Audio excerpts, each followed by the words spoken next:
এমন একটা প্রায় ৮-১০টার উপরে আমি প্রতিষ্ঠান নিয়ে যাই। যাওয়ার পরে লাস্টে এখানে আসি।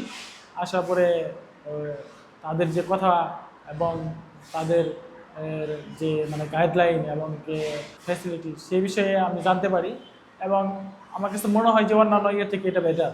মাই name is Abu Sali. I am come from Sherpur. Currently I live at Mirpur in Dhaka because I study.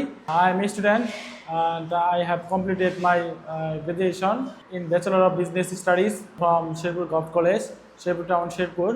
ইংলিশে শেখার অর্থ হচ্ছে বিদেশে আমার মাস্টার্স করার ইচ্ছাটা। এসএসসি পর থেকেই আমি প্রজেক্টে কাজ করতাম, সেটা একটা নির্দিষ্ট সময় শেষ হওয়ার পরে আমাকে সেখান থেকে চলে আসতে হতো, বেকার হিসেবে বাসায় থাকতাম।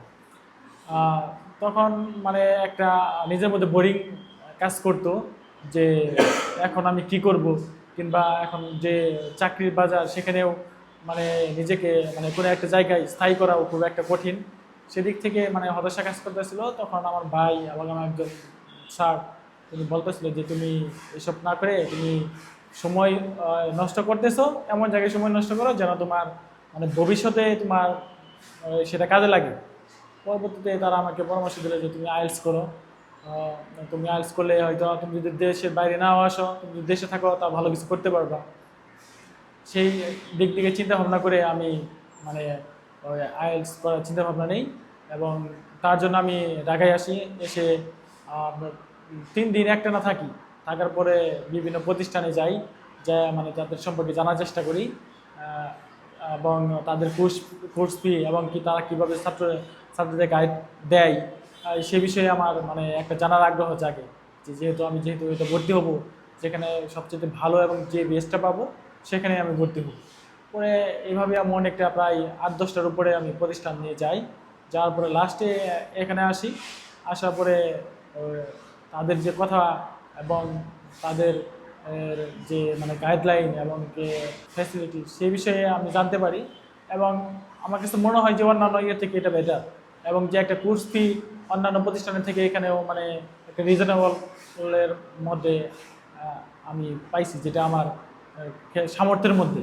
সেই জন্য আমি এখানে অ্যাডমিশন নিই এবং এখানে এখন ক্লাস কন্টিনিউ করতেছি। শুরুতে যদি বলতে চাই তাহলে যখন আমি আসি ইংলিশের এটাও ভালোভাবে আমার বলতে পারতেছিলাম না। এখানে আসার পরে আলহামদুলিল্লাহ মোটামুটি এখন ইংলিশে যে আমি পারবো, ভালো কিছু করতে পারবো, এরকম একটা নিজের মধ্যে সাহস কাজ করে। সেক্ষেত্রে তাদের যে টিচিং তাদের যে অল টাইম যে ছাত্রছাত্রীদের গাইড এবং যে একটা রুলস সবসময় মানতে হয়। রুলসটা দমিত থাকলে অল টাইম কথা বলতে হয় ইংলিশে। যদি ইংলিশে কেউ কথা যদি ভুলেও কেউ ইংলিশে কথা না বলে বাংলায় বলে ফেলে, সেক্ষেত্রে তাকে সাথে সাথে ফাইন দিতে হয়, জরিমানা দিতে হয় এবং কি সেটা সাথে সাথে আদায় করে নেয়। সেদিক থেকে একটা চাপ সকল স্টুডেন্ট থাকে এবং কি ইংলিশে কথা বলার চেষ্টা করে এবং ইংলিশে কথা বলতেই হয়। সেদিক থেকে সব দিকেই এখানে সম্পূর্ণ পরিবেশটা ইংলিশ মিডিয়াম। সেদিক থেকে আমার মনে হয় যে একজন মানুষ 3 মাস এখানে এসে সময় দেয় তাহলে আলহামদুলিল্লাহ 3 মাস পরে নিজেকে পরিবর্তন করতে পারবে এবং কি নিজে ভালো কিছু পাবে এবং ইংলিশে ফ্লুয়েন্সি আসবে।